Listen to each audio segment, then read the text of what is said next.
Hello everyone, কেমন আছো সবাই? আশা করছি সবাই ভালোই আছো। আজকে আমি আবারও একটা নতুন রেসিপি নিয়ে চলে এসেছি। আজকে রেসিপিটা হলো চিংড়ি মাছের মালাইকারি।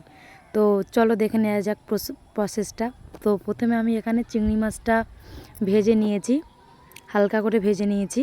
আর তোমরা তো জানো চিংড়ি মাছ একটু তেলে দেওয়ার পরে সঙ্গে সঙ্গে কালার চেঞ্জ হয়ে আসে। তারপর আমি এখানে মশলাটা বানিয়ে নেব।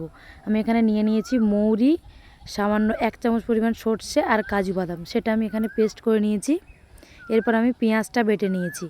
এরপর আমি উনুনের মধ্যে গ্যাসের মধ্যে কড়াইটা বসিয়ে তেলটা দিয়ে দিয়েছি।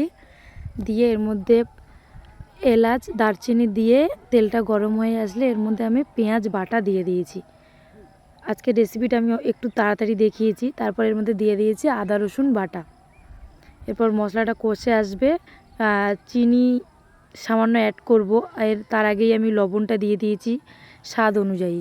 এরপর যে বাদামটা যেটা পেস্ট করে রেখেছিলাম কাজু বাদাম, সেটা আমি এর মধ্যে দিয়ে দিয়েছি, বাদাম আর সর্ষে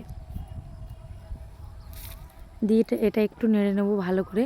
মশলার কাঁচা গন্ধটা চলে গেলে এর মধ্যে আমি কাঁচা মরিচ অ্যাড করব, যেটা কাঁচা লঙ্কা বলি আমরা, অ্যাড করব।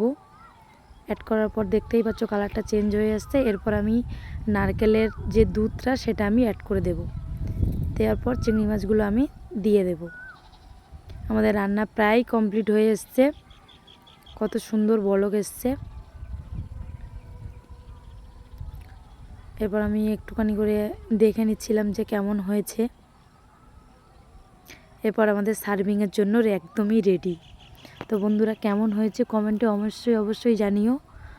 আর তোমরাও বাড়িতে ট্রাই করে দেখতে পারো আমার মতো। অবশ্যই কমেন্টে জানাতে ভুলো না। Thank you.